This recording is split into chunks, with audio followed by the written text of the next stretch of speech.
Olá amigos, nesse segundo vídeo da série de 2018 nós vamos falar sobre algumas especificidades das tintas à base de solvente.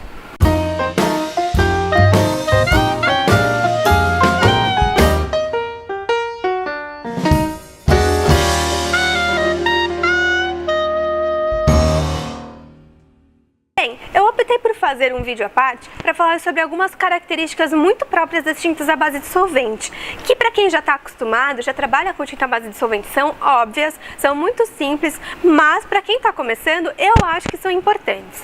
A primeira delas é o odor característico dessas tintas. Essas tintas não são como a base d'água, que praticamente não tem cheiro. Essas daqui elas têm um odor forte e bem característico.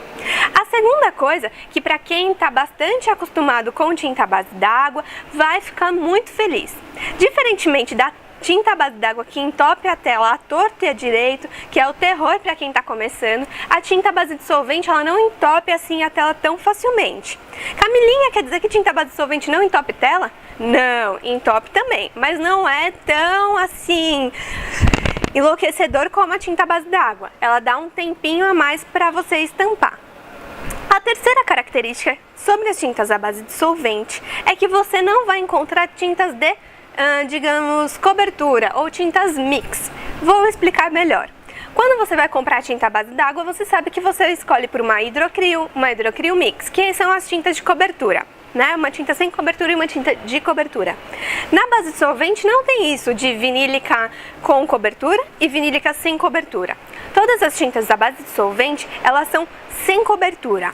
Isso quer dizer que as tintas à base de solvente, elas são mais apropriadas para fundos claros, para substratos claros.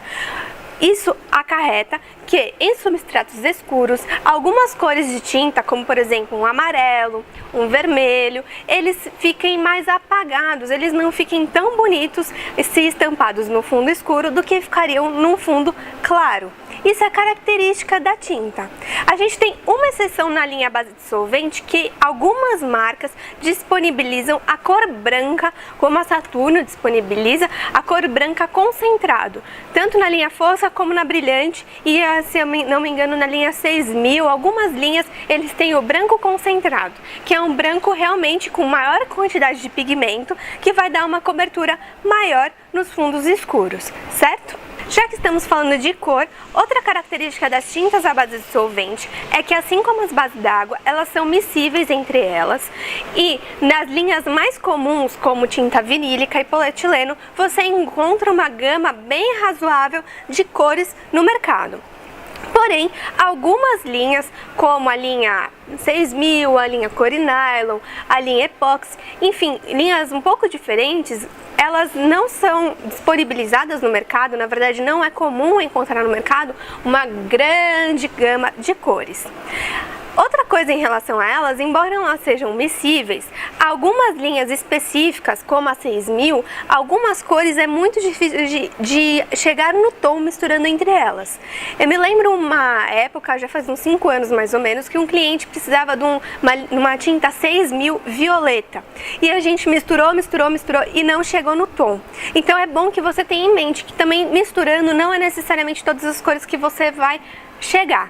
Tá? Isso é uma observação um pouco chata da linha base de solvente. Mas nas cores comuns, que nas linhas comuns, vinílica, polietileno, a gama de cores é bem bacana. Outra característica das tintas à base de solvente se refere à denominação delas. Então nós temos, por exemplo, aqui uma variedade grande de tintas. Então temos, por exemplo, a vinílica fosca da Saturno. Aqui, no caso da Saturno, eles sempre utilizaram o código 410. Esse código 410 ficou muito popular, então muita gente se refere a essa tinta como 410. A mesma coisa a linha brilhante, o 4800. Muita gente se refere a Saturno só como 4800. E ao lado você tem aqui o código da cor, né? Se você reparar, a gente tem aqui o E1653, que é o código da cor. Primeiro o código da linha e depois o código da cor. Não é só a Saturno que trata as suas tintas por um código. Uma marca muito importante historicamente na linha base dissolvente, que é a Imagraf, também denomina suas tintas por código. E nesse caso eles usam GP, IM, GPT, TDC, enfim, eles têm os códigos deles. E as outras marcas, como a Gênesis, a Fremplast, a Cicotex, denominam as tintas deles também, às vezes por algumas denominações um pouquinho diferentes. Então, por exemplo, a Gênesis tem a Ceripox, que é tinta epóxi, que é equivalente a 4801 da Saturno, enfim, e por aí vai. Então, cada marca acaba denominando a sua tinta do jeito que ela quer. Então, é muito importante que antes de você comprar a tinta e começar a estampar, que você verifique se a tinta que você acha que serve para o seu serviço realmente serve. Às vezes, a denominação pode confundir um pouco a gente. E, finalmente, a última característica das tintas à base dissolvente que eu gostaria de comentar com vocês é que vocês podem ter reparado que nos materiais básicos no vídeo anterior nós não falamos sobre soprador térmico. A tinta à base dissolvente, ela seca ao ar, ela pode secar ao ar, você pode secar com uma estufa, mas a maioria das pessoas seca ao ar.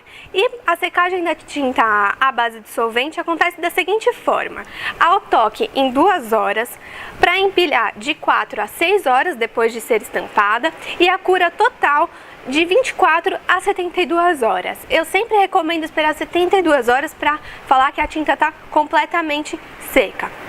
Bem, essas são as características básicas das tintas à base dissolvente. Lembrando que todas essas tintas aqui, cada uma é diferente da outra, e que todas essas tintas têm o seu respectivo solvente. Elas são à base dissolvente, então elas têm o seu respectivo solvente. E sobre o solvente nós vamos falar no próximo vídeo. Não esqueça de visitar o site da Telesilk, que você vai poder encontrar todos os produtos que nós falamos nesse vídeo. Até mais!